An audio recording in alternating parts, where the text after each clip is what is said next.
sur notre réunion de groupe, bon, le sujet qui a mobilisé tout le monde, c'est ce qui se passe en Bretagne, mais bien au-delà, sur le plan national. Je pense que ce qui se passe en Bretagne est un révélateur d'un ras-le-bol fiscal, et puis aussi de réactions. Moi, j'ai regardé, bon, comme vous tous, les images, et beaucoup en ont témoigné. C'est pas fréquent sous la Ve République d'entendre des slogans qui appellent à la démission du président de la République. Donc on est dans un moment dur, et si on regarde les choses telles qu'elles se passent, au-delà des entreprises Tilisapco ou nous, qui sont concernées avec les salariés qui sont touchés dans le cadre de ces entreprises, mais c'est toute une filière et tout un territoire qui est concerné. La filière, derrière, ce sont les producteurs, ce sont les accouveurs, c'est également les marchands d'aliments, c'est les marchands de bâtiments, et c'est ce qui fait qu'on a cette conjonction à la fois avec des agriculteurs, des transporteurs, des patrons de PME, des artisans, où tout le monde réagit sur ce ras-le-bol fiscal, et qui est ressenti partout en France. Alors les Bretons le disent peut-être plus fort aujourd'hui, parce qu'ils sont sur un secteur qui est plus lié à l'agroalimentaire, mais on peut le généraliser. Et puis, c'est le sujet qui était révélateur des restitutions, où on est dans quelque chose d'invraisemblable, puisque ces restitutions, la suppression avait été programmée. Elle avait été programmée dès 2005 sur une période qui était prévue 2010-2013, mais on l'avait liée à un certain nombre de conditions. Et dans les conditions, il y avait notamment la réciprocité. La réciprocité qui n'a jamais été appliquée par les Américains. C'est comme ça qu'à l'époque, Dominique Bussereau et Hervé Guémard avaient obtenu le report et la prise en compte de ces conditions. On l'avait également conditionné à la dévaluation du réal, qui était un vrai risque, et qui fait qu'aujourd'hui, cette dévaluation monétaire rend encore plus fragile la situation de nos producteurs. Et le reproche très dur que je fais à la fois au gouvernement, mais au ministre de l'Agriculture, qui a fait preuve, je veux dire, c'est au-delà de l'incompétence, c'est l'inexistence, c'est le refus de regarder les choses, de ne pas se préoccuper de ce dossier. On voit le ministre de l'Agriculture apparaître lorsque les sous-préfectures sont en feu. Qu'est-ce qu'il a fait avant? C'est le seul ministre de la République depuis 10 ans qui ne se préoccupe pas de ce sujet. Il y en a beaucoup d'autres de sujets agricoles dont il ne se préoccupe pas. Mais celui-là, qui est prégnant, que l'on connaît, c'était l'ensemble des dirigeants agricoles ont mis en alerte le gouvernement, y compris d'ailleurs le président de la République, à plusieurs reprises. On parle de 50 à 60 millions d'euros, les restitutions. Dans le cadre des négociations européennes, et notamment de la réforme de la PAC, les organisations avaient à nouveau demandé à ce que ce soit rediscuté, que ce soit remis à l'ordre du jour. Et là, on a ce ministre qui n'existe pas, qui est nulle part, qui est très préoccupé par la rue de Solferino, et aujourd'hui qui se rend compte qu'il est en charge de l'agriculture. Mais c'est d'une part très tardif, et d'autre part très inquiétant sur les chances d'aboutir. J'espère qu'on va pouvoir corriger le tir, surtout que ces restitutions, elles ne sont pas... le montant est supprimé, mais le principe des restitutions existe toujours. Donc on peut arriver, par une négociation européenne, à raccrocher, à récupérer ces montants des restitutions. Mais c'est un des éléments de cette pression et de ce ras-le-bol fiscal que l'on sent généralisé partout en France.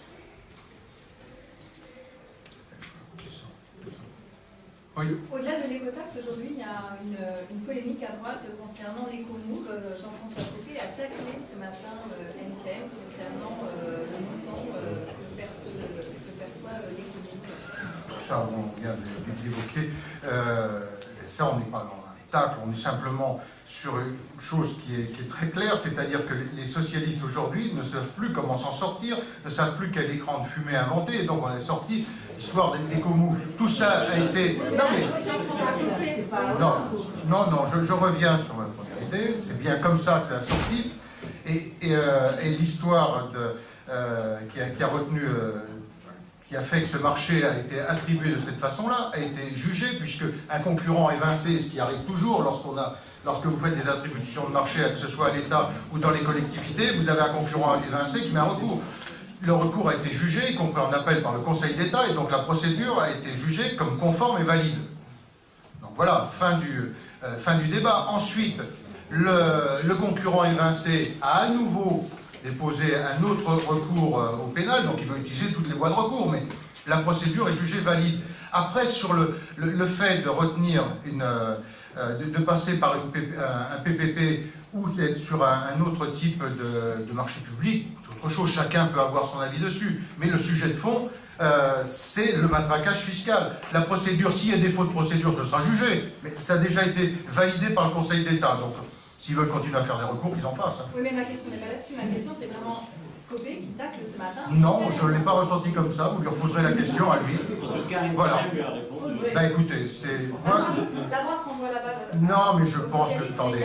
Il y a quand même un problème à droite. Non. Mais ça, c'est trop facile. Le problème, il est à ceux qui ont collé 55 milliards d'impôts sur la tête des Français depuis 18 mois. C'est eux qui sont un problème pour la France. Et c'est à cela qu'on doit apporter une réponse. Et cette réponse, on l'apporte dans l'immunité, alors avec parfois des perceptions qui peuvent être différentes sur tel ou tel sujet. Mais je veux dire, le sujet de fond, il n'est pas là. Le sujet, c'est celui des impôts, des taxes que les Français ne supportent plus. C'est ça. Le fait que les socialistes et les écologistes demandent ce matin l'ouverture d'une commission d'enquête, ici même au Parlement, sur ces affaires Ecomove, qu'est-ce que vous en pensez? Qu'ils y aillent, mais qu'ils fassent tous les recours qu'ils veulent. Ils cherchent un écran de fumée. Le problème, c'est que chaque jour qui passe, un socialiste invente une nouvelle taxe et que les Français en crèvent. C'est ça le problème. Donc, ils peuvent utiliser tous les rideaux de fumée qu'ils veulent. Ils feront comme ils ont fait sur l'affaire Cahuzac. Ils ont là aussi trouvé les écrans de fumée qui convenaient. Mais il n'empêche que sur le fond, personne n'est dupe. Si le président de la République, aujourd'hui, et la politique qu'il mène est contestée par 91% des Français, c'est pas le fait du hasard. Et ils s'en sortiront pas à bon compte avec ce type d'écran de fumée. Je reviens à ma question. Mais oui, mais je vous ai répondu. Non, hier, il y a Dati aussi qui a attaqué. Écoutez, mais interrogez-les. Mais interrogez-les. Mais ne dites pas qu'il n'y a pas un... Mais si, moi je vous dis qu'il n'y a pas de problème à l'UMP là-dessus. Mais allez interroger. On a un groupe de 200 parlementaires. Les uns ou les autres, sur tel ou tel point, peuvent avoir une sensibilité particulière. Le sujet n'est pas celui-là. Le sujet de fond, c'est celui des Français qui crèvent sous l'impôt. C'est ça, le sujet qui nous préoccupe. Le reste... Voilà. On va parler quelque chose de gai, alors, et d'heureux, avec le mariage. Est-ce que vous allez soutenir la création d'une commission d'enquête sur ce sujet? Non, c'est l'affaire des socialistes. Qui se débrouillent, qu'ils assument, qui se débrouillent. C'est pas ça qui les sauvera. Ils sont dans le toboggan et le sable arrive chaque jour plus vite. Bon, écoutez, moi je ne vais pas faire d'ingérence dans la gestion de l'UDI. Non, la seule chose, on verra comment tout ça va évoluer. Simplement, ce que je retiens, ce qui est quand même compliqué à comprendre, le positionnement du MoDem aujourd'hui. À Dijon, ils font liste commune avec les socialistes. À Paris, ils font liste commune avec les socialistes. À Marseille, ils appellent à faire battre nos candidats. En 2007, François Bayrou soutenait Ségolène Royal. En 2012, il soutenait François Hollande. Bon, voilà. À Aubagne, ils font liste commune avec les communistes. Pas mal quand même, le premier tour. Voilà.